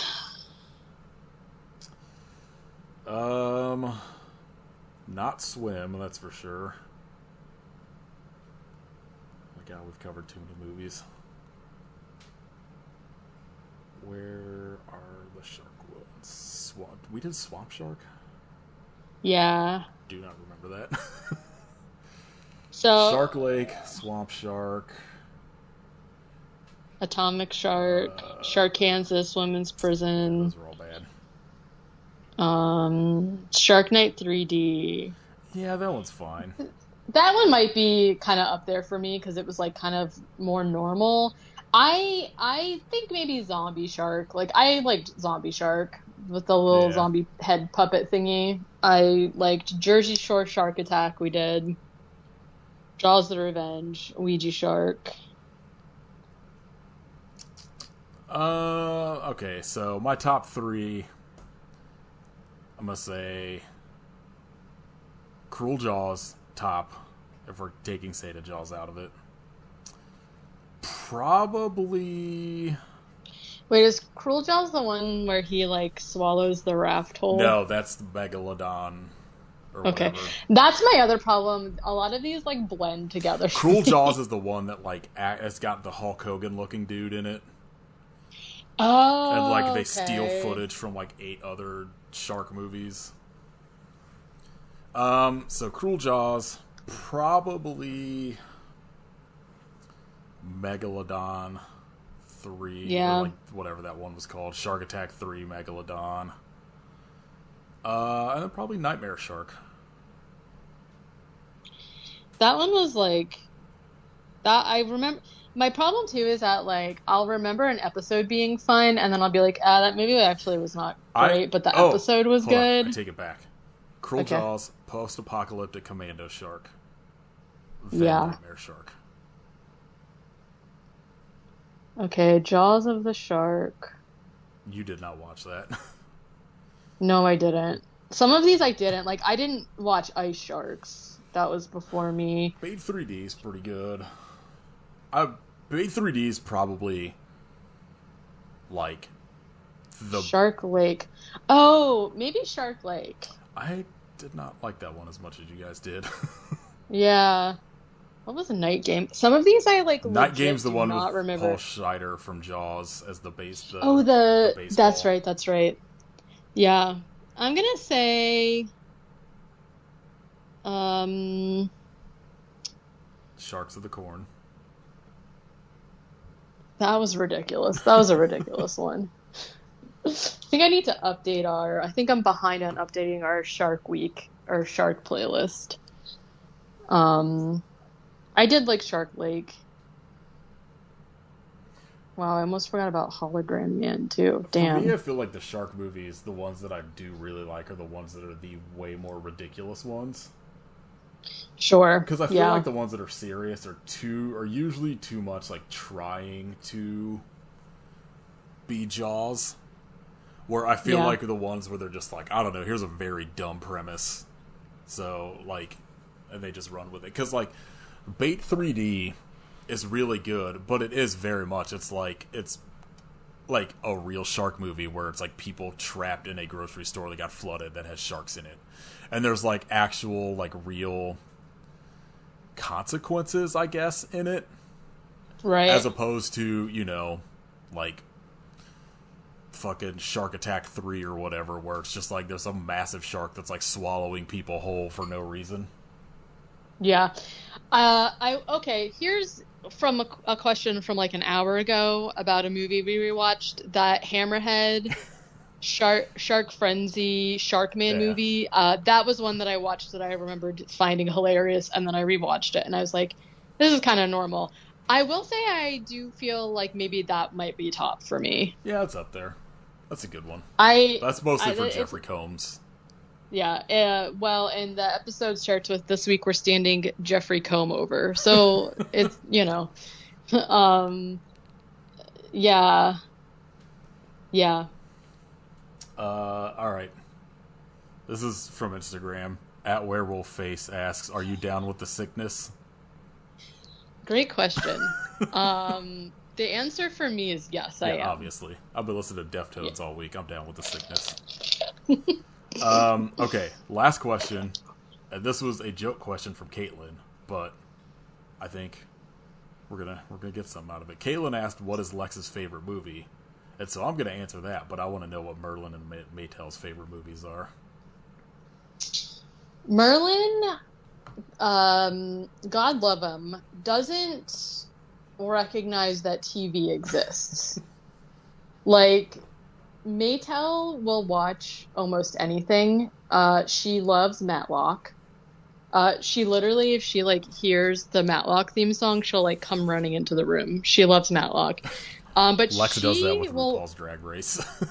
yeah, she'll watch almost anything. Like, she will sometimes obviously like put on like nature documentaries for her, but she'll watch people on the screen too. Merlin I have barely ever seen him like look and register that things are moving on the TV. So I'm gonna have to say that Merlin doesn't know TV exists to have a favorite thing to watch. So Xerxes was very, like, we would put the cat channel on sometimes, it was just like birds, but he had like a real aversion to the horse in Bob's Burgers, the episode where Tina is like talking to like the horse that's like, you know, for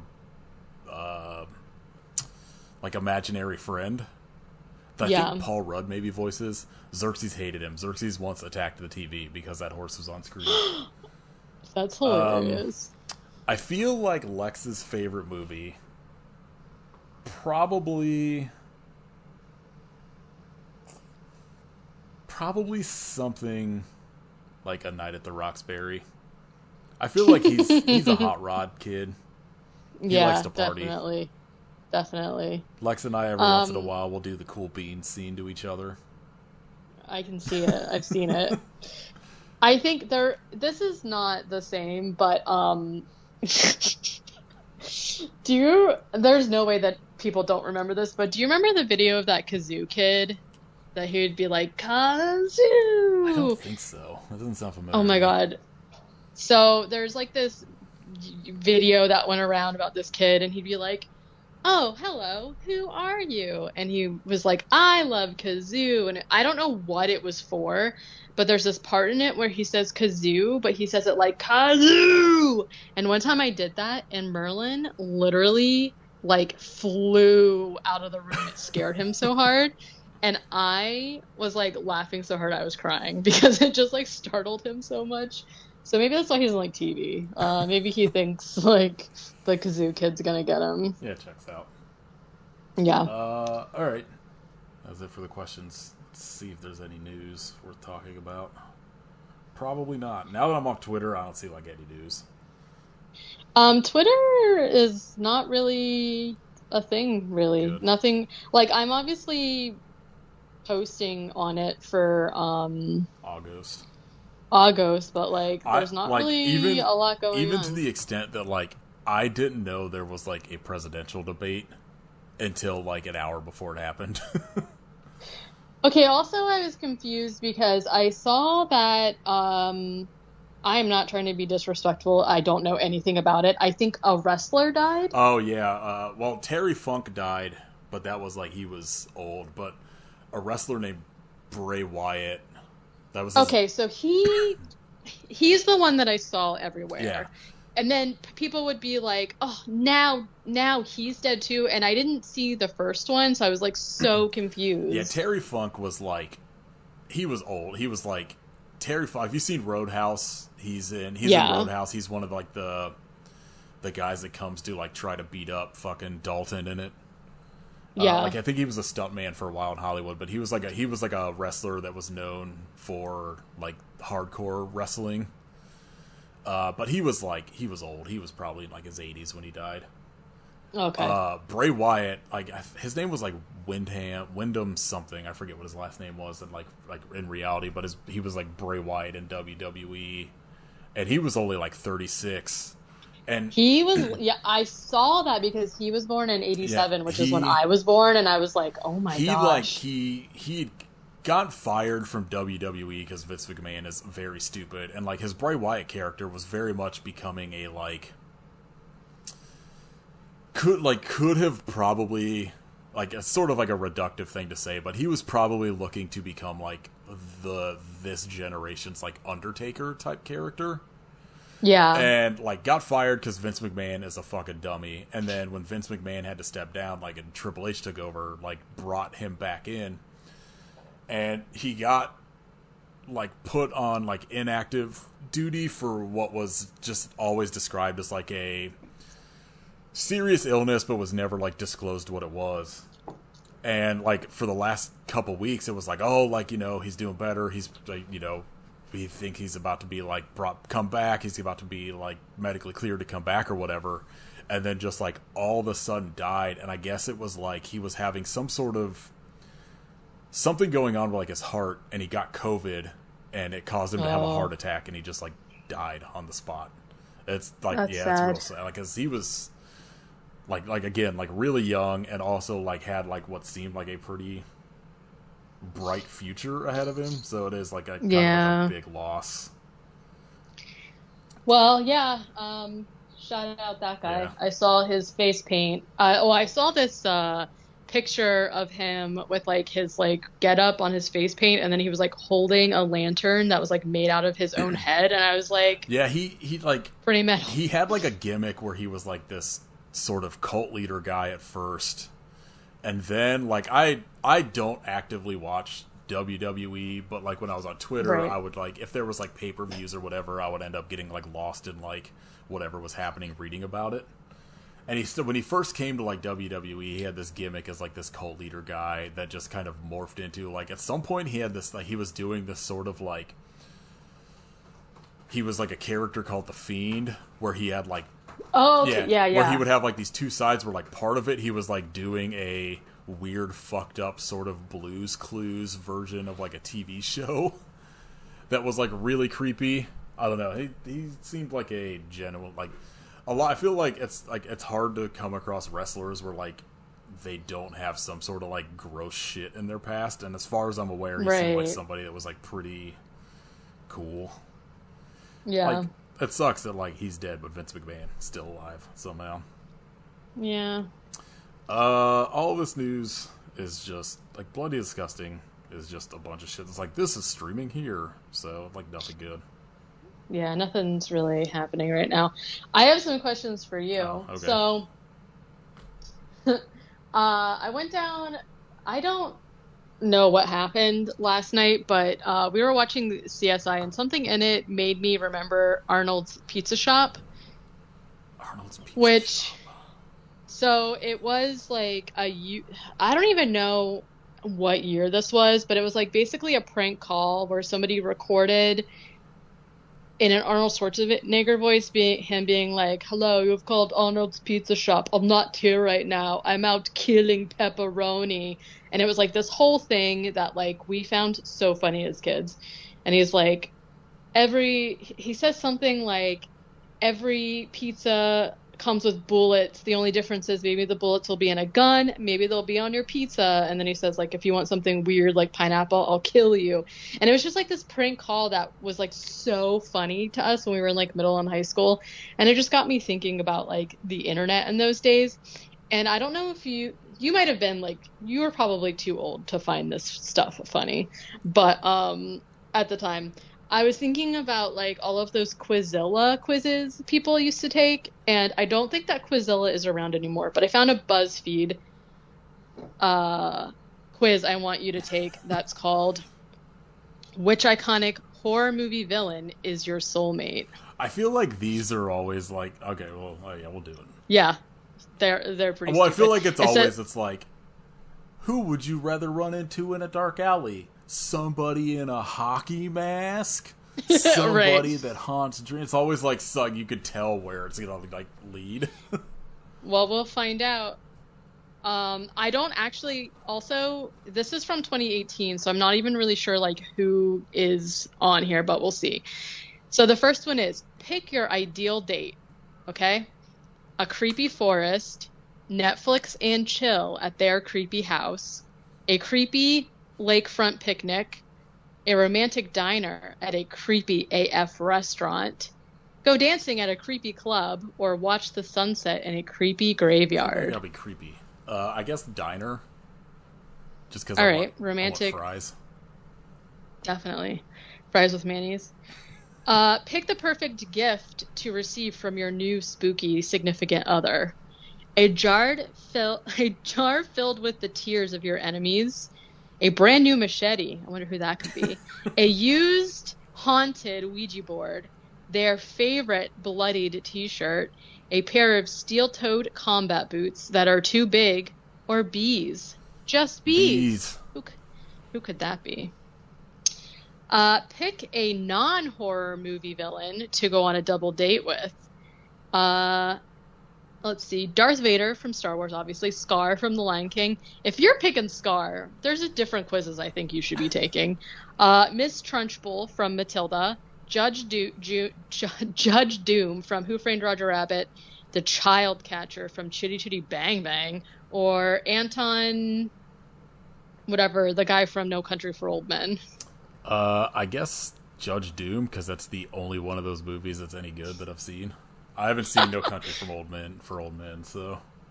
But you might like it. I like the Coen Brothers. I just never got around to it. Yeah, picking a character from Chitty Chitty Bang Bang is. I feel like people don't know what that is, so that's brave of them. That's for people that are like 200 years old.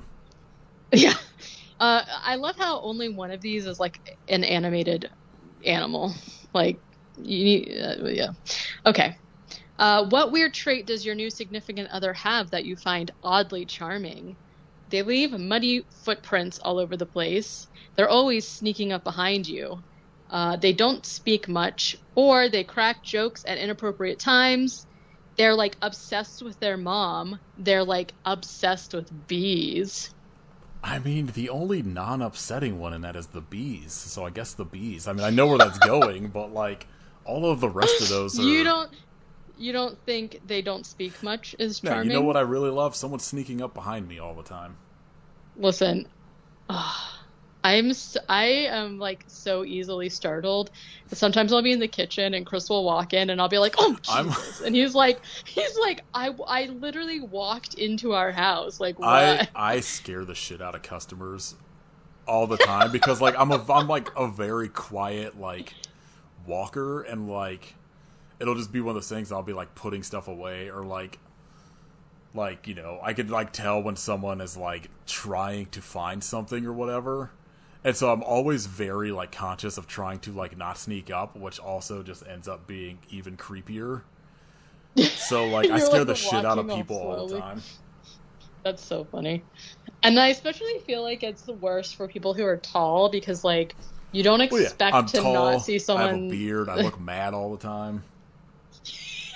So you have a nose, you have a septum ring. Some old lady just, like, I'm just like, hey, what can I help you find? What do you want? Get out of here. Okay, what pet are the two of you thinking of adopting?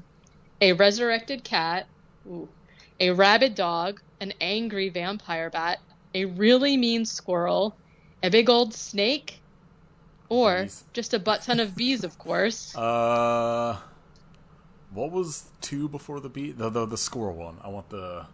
A really mean squirrel. The picture of the squirrel is really cute, by the way. I hope we're almost done. Which physical trait do you find the least attractive in your new significant other? They always wear a mask. They have an odd choice of hairdo. They have this creepy as hell smile. They have these weird claws. They're always covered in mud. Or they're always covered in bees. Always covered in mud. Okay. And finally... pick a song to be your song. Let's see. I Put a Spell on You by Screamin' Ray Hawkins. That's a good one. What did I say? Oh. Superstition by Stevie Wonder. Thriller by Michael Jackson. Sympathy for the Devil. I can't read, by the way. Rolling Stones. Creep by Radiohead. Or The Monster. Eminem featuring Rihanna. I don't know what that is, but... Screamin' Jay Hawkins. Because that song's actually good. All right, let's see. Oh, I bet you can't guess. Your soulmate is your honey, and you love saying his name 5 times just to be with him. Because bees. Tony Todd. There you go. The Candyman. I mean, I have 6 degrees of separation from him, so I'm sure I can get him on. There you go. Yeah, that was... that's the thing that I wish it was like questions that had nothing to do with the answers, because I feel like that's how like those quizzes used to be, and then it's just like it just turned into like very obvious. Some of them I couldn't, like, I don't know, like, who was the Ouija board? I wish I would have told you like what all the answers were. It's probably just gonna be like some ghost or some shit. I don't know. Like the hairdo, I assume could be Pennywise, could be. I Yeah, don't know. maybe. I don't remember. Like some of them were like the ones with like the animals. Obviously, like the Yeah, like the bees is very squirrel. like obvious, but I don't know what the squirrel would be. No idea. Did you have anything you want to talk about? You watched this week? Oh, I did watch some stuff. You go ahead first. Mostly, kind of just still just like rewatches of shit. But I watched at least the first of those Rikio animes. That's fine. Oh yeah. That's okay. Yeah. Mostly just like the first movie. Yeah.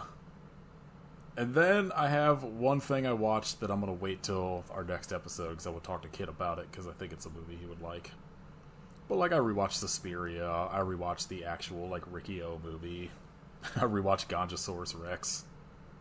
Oh my Just god. I've just been rewatching bullshit, so nothing really new.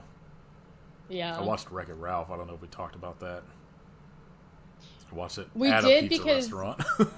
you said like Frozen 2 was on or something, and then you were like, "Oh, Wreck-It." I remembered like I only watched Wreck-It Ralph once, but I remember liking was it. fun. Like it's like a cute little like animated whatever. Was that it? Yeah, pretty much. I've just Okay.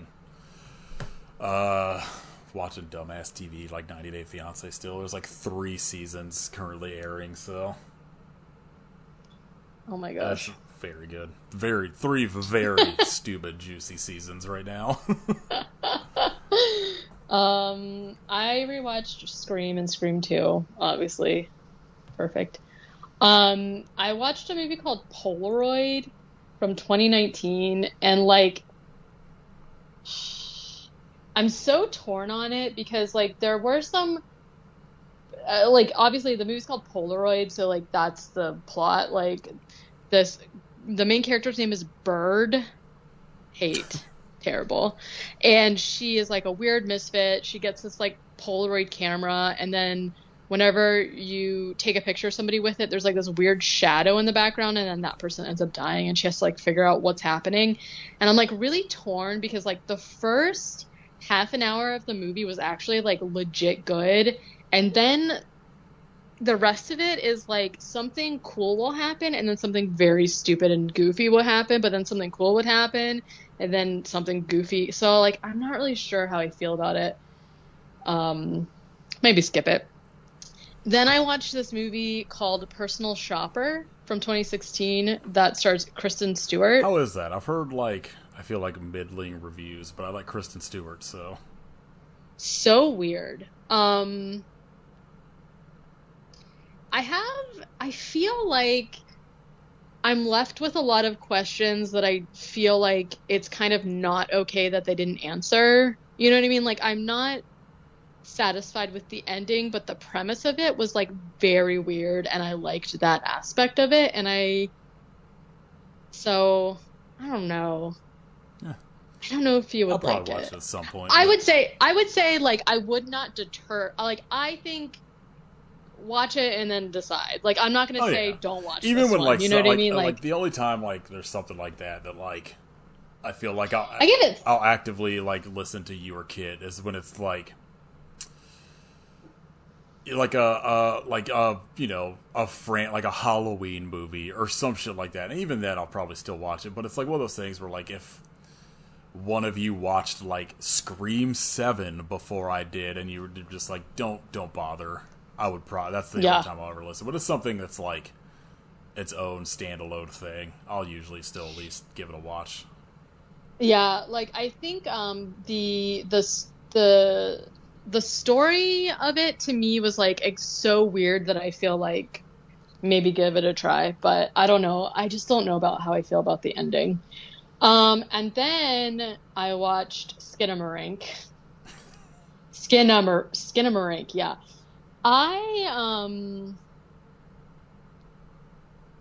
What to say about this movie?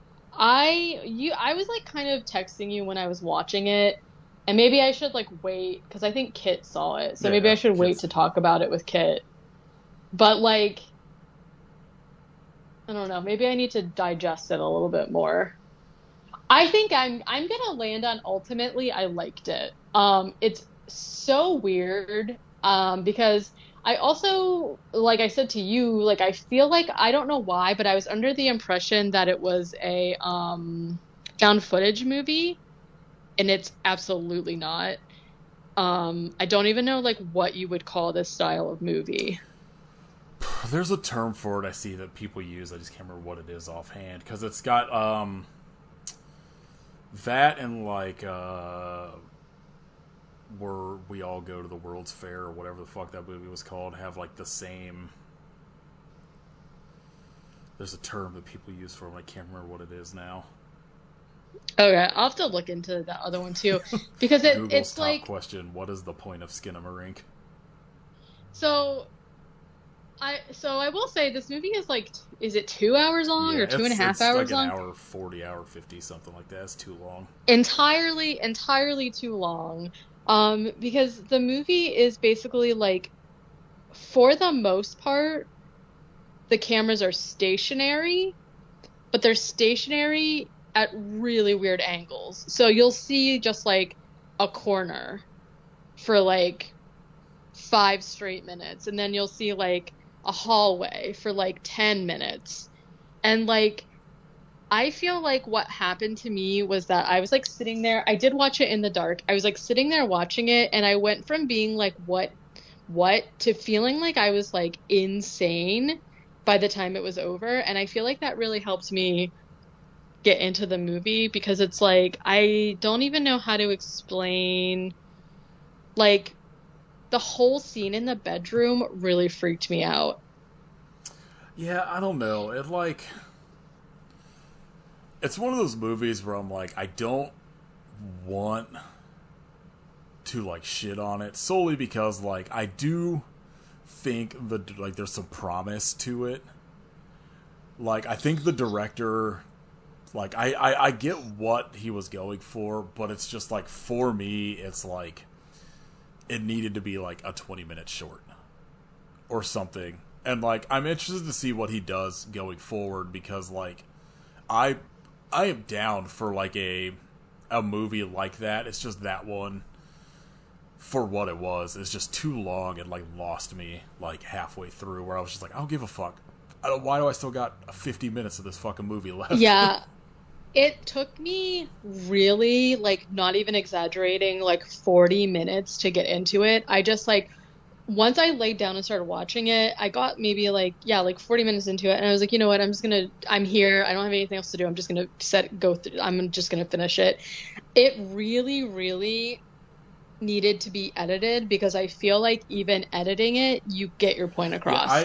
Like if this was an hour, I think I I think perfect. seeing what uh I think his last name's Ball. I can't remember what his first name is, the director, but I feel like if you got Kyle Kyle Edward Ball, yeah, Ball. I wanted to say Edward, but I was like, I don't think that's right. I feel like him working with a good editor, I'd be really interested to see what he does next. But like, yeah, like I feel like he just needed someone to be like, hey, you could cut this down some more. Yeah, because I feel like the premise of it, I'm really into, and once I got used to the way that like it is like, I would say like a pretty unique movie. Like I've never seen anything like it. And so like once I got used to the really weird camera angles, I like got into it, and I feel like this is also one of those movies that like a lot of the like a lot of the stuff that affects you is like the sound. Yeah, the sound design in it is really good.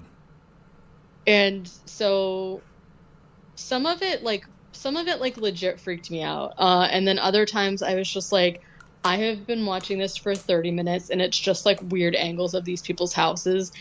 And I also didn't, and then there's like weird stuff I don't know, it's very strange.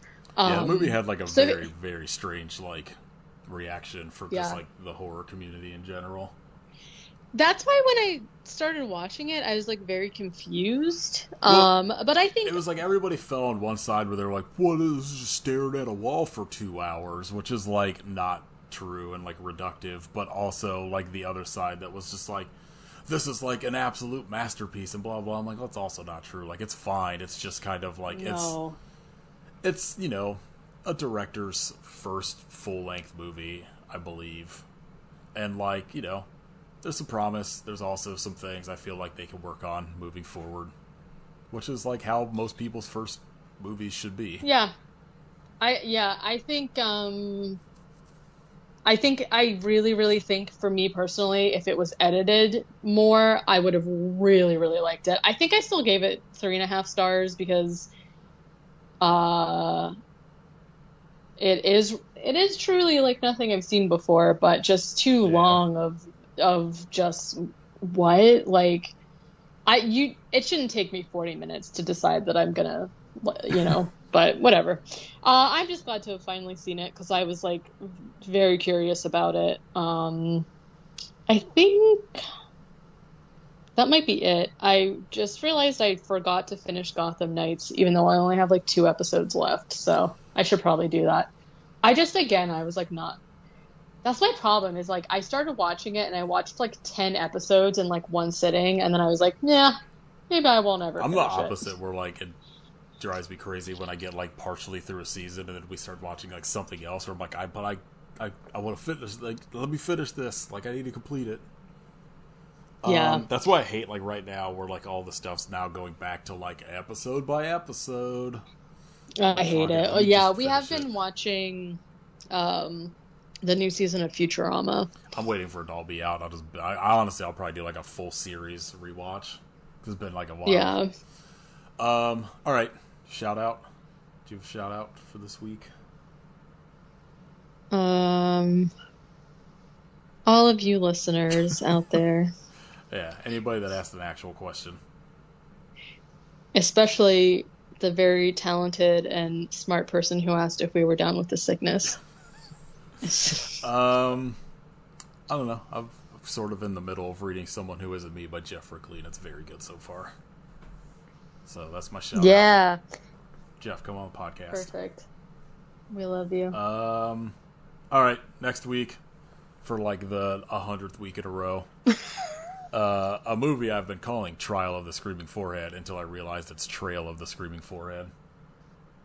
I think we should just always say that our next movie is this forehead movie and then never actually do it. Jimmy Kimmel used to have like an ongoing joke about that where at the end of the show he'd be like, my apologies to Matt Damon for like not getting to him this week or whatever. That's what it's starting to feel like.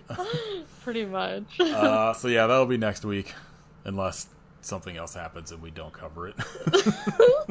I am starting to feel like it's doomed, so it's, you know, a bunch of shit happened in the last like month since we were gonna do it. Yeah, it's gonna go off streaming, I bet. Probably. Like, we're gonna go to watch it Monday and it'll be gone. Yep. Alright. If you'd like to support us, you can join our Patreon at patreon.com/IBSufferPodcast. Go join. We got a bunch of bonus episodes on there. It's the only way you're gonna hear us talk about the Alien franchise for like 5 hours. Like, actually, though. Like, literally. It's like 4 hours and 58 minutes or some shit. I love it. We'll have a bonus episode in September on something. We still gotta put a poll up. Oh, yeah. And then we gotta do Punisher Season 1 at some point. Sure. You can buy merch at our Store Frontier shop, leave us a rating and review on iTunes and a rating on Spotify. You can follow Kit at Hidden Kitstery and Kitchification of Blood. Follow Katie at WerewolfFace, and you can join Katie's Patreon at patreon.com/werewolfface. I Hope You Suffer on Blue Sky if you would like to follow that. Not a whole lot going on there. Yeah.